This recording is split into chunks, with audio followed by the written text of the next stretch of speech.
நம்ம இந்த நம்மளோட முதலமைச்சரோட இந்த தமிழக வெற்றி கழகத்தோட கவர்மெண்ட்ல எல்லா இடங்களுக்கும் போறோம். இன்னைக்கு கூட நம்மளோட இந்த பெரியகுளம் தொகுதியோட எம்எல்ஏ திருநெல்வேலி போயிருக்காரு. அங்க அக்ரிகல்ச்சர் சம்பந்தமா ஒரு மீட்டிங். அதுல வந்து அக்ரிகல்ச்சர் வேளாண்மைக்கு சம்பந்தப்பட்ட ப்ரீ பட்ஜெட் செஷன்ஸ்க்காக ஒரு மீட்டிங் இருக்கு. அங்க வேளாண் அஹ், நிர்வாகிகளையும் அங்க இருக்கிற சங்கங்கள் நிர்வாகிகளையும் ஃபார்மர்ஸையும் கூப்பிட்டு மீட்டிங் போட்டு அவங்கள்ட்ட என்னென்ன குறைகள் இருக்கு, என்ன தேவைகள் இருக்குன்னு கேட்டுட்டு இருக்கோம். அதே போல் ஹார்டிகல்ச்சர் எல்லா துறைகளையும் கூப்பிட்டு அவங்ககிட்ட இருந்து குறைகளையும் நீங்க சொன்ன மாதிரி கோரிக்கை நீண்ட நாள் கோரிக்கைகள் 50 ஆண்டு காலமா 100 ஆண்டு காலமா இருக்கிற பல பிரச்சனைகள்ல கோரிக்கைகளாகவே இருக்கு. பயன்பாட்டுக்கு வரல, செயல்படுத்த முடியாம இருக்கு. அந்த மாதிரி கொடுக்குற கோரிக்கைகளையும் விவசாயிகள்ட்ட இருந்தும் உற்பத்தியாளர்கிட்ட இருந்தும் காட்டன் கார்பரேட் காட்டன் சில பக்கம் உற்பத்தி பண்றாங்க.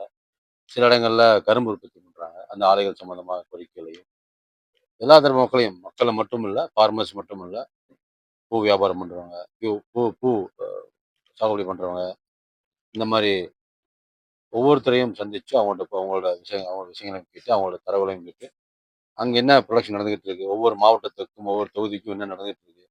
நீங்க சொன்ன மாதிரி தேனி மாவட்டங்கள் இந்த பகுதிகளில் அதிகப்படியான மாம்பழம் விளைச்சல் இருக்கு. அதுக்கு ஏதாவது ஆள் அமைச்சு தரணும் கோரிக்கை இருக்கு. அதையும் கொடுத்துருக்காங்க. அதையும் எங்க மாண்பு முதலமைச்சர் அவரோட பார்வைக்கு கொண்டு சென்றோம்.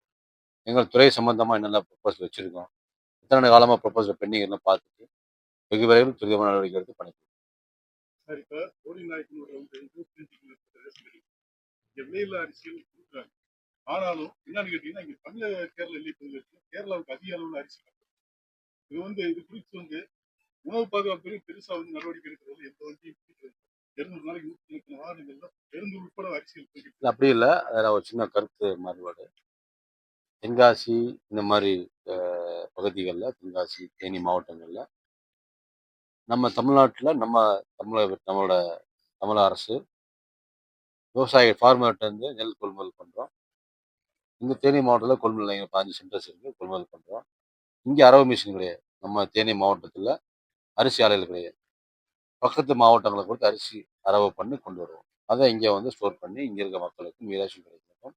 இங்கே இருக்கிற மத்தியான உணவு திட்டங்கள், காலை உணவு திட்டங்கள், அம்மா உணவகங்கள், ஹாஸ்டல்ஸ்க்கெல்லாம் அனுப்புகிறோம். இப்போ இங்கேருந்து பார்டரில் போகிறது வந்து நம்ம அரிசி போகாது. தமிழ்நாடு நுகர்வோர்களுக்கு வழங்கப்படுவது என்னெல்லாம் அரிசி ப்ரொக்யூர் பண்ணுறோமோ, என்னெல்லாம் இங்கேருந்தெல்லாம் ஹல்லிங் பண்ணி அரிசி அளந்து கொடுத்தா இங்கே தான் ஸ்டோர் பண்ணுறோம். இங்கே ரேஷன் கடைக்கு மட்டும்தான் போகும். ரேஷன் கடைகளையும் நம்ம சொன்ன மாதிரி அம்மா உணவகங்கள், மதிய உணவு திட்டங்கள், காலை உணவு திட்டங்கள் இதெல்லாம் திட்டம் மட்டும்தான் போகும். சில மாவட்டங்களில், தென்காசி மாதிரி மாவட்டங்களில் கிட்டத்தட்ட தென்காசி மாவட்டம் 495 அரிசி ஆலைகள். அதில் நம்ம ஒரு 40 50 ஆலைகள் தான் நம்ம கவர்மெண்ட்டுக்கு ப்ரொக்யூர்மெண்ட் பண்ணி மக்கள்கிட்ட இருந்து விவசாயிகிட்ட இருந்து நெல் கொள்முதல் பண்ணி அதை அரவு பண்ணி கொடுக்குறாங்க.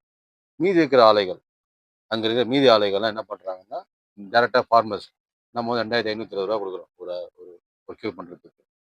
சில பிரைவேட் ஹெல்லிங் மில் ஏஜென்சி என்ன பண்ணுறாங்கன்னா அவங்க மக்கள்கிட்ட இருந்து டைரெக்டாக நெல் கொள்முதல் பண்ணி அதை அரவை பண்ணி அரைச்சி மற்ற மாநிலம் கொடுக்குறாங்க. அதுக்கும் நம்ம கவர்மெண்ட்டோட ப்ரொக்யூர்மெண்ட்டுக்கும் சம்மந்தம். ரேஷன் அரிசி ரேஷன் கடையில் விலைக்கு வாங்க சட்டவிரோதமாக கொண்டு செல்லும். அதாவது ரேஷன் கடைகளில் வாங்குற அரிசிகள் இப்போ நம்ம வந்து ஒரு ஒரு டிபி சென்டரில் போய் நேரடி கொள்முதல் நிலையங்களில் போய் வாங்கினோம்னா எங்கள் சாக்கில் முத்திரை இருக்கும். பிடிக்கும் போது டிபி சென்டரில் அது கோட் நம்பர் இருக்கும்.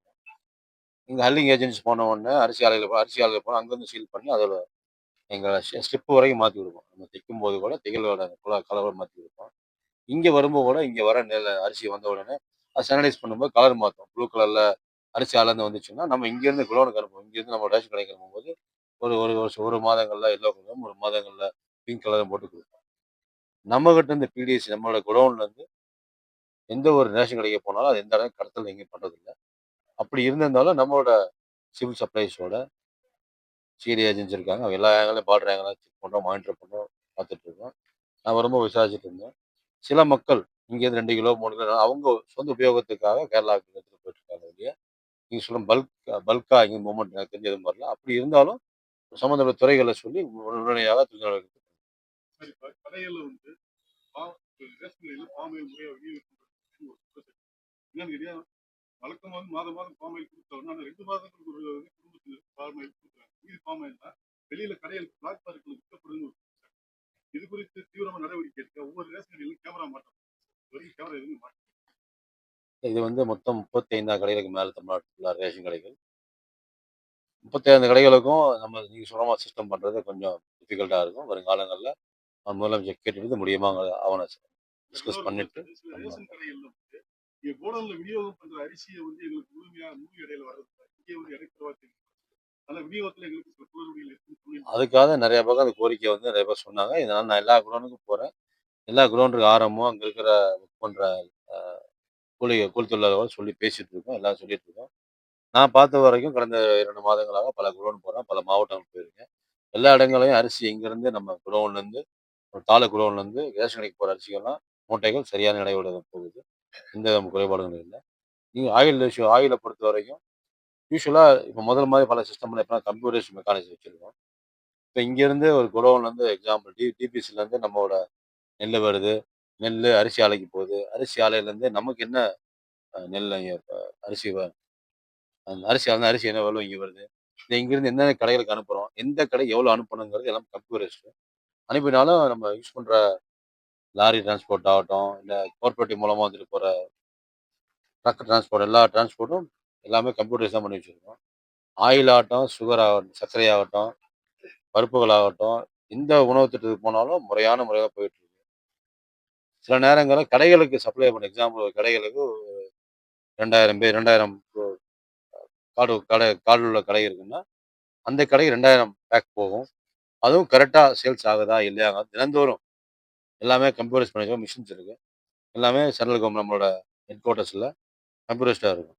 இன்னைக்கு 100 கார்டு வந்தாங்கன்னா 100 கார்டுக்கு அரிசி போச்சா, பருப்பு போகுதா, ஆயில் போகுதான்னு பார்த்துரும். ஒரே நாள் 200, 300 பேக்லாம் போகாது. அப்படின்னு தான் நம்மளோட ஏஐ மெக்கானிசம் சொல்லிரும். அந்த மாரி கடத்தல்கள் எங்கேயும் இல்ல. மக்கள் வாங்கி வேற ஏதாவது பயன்படுத்துவாங்க ஒழிய, நம்ம கடைகள்லேருந்து முறையா மக்களுக்கு மட்டும் தான் சொல்ற பாமாயில்லாம் போய் சேரும். Okay, thank you.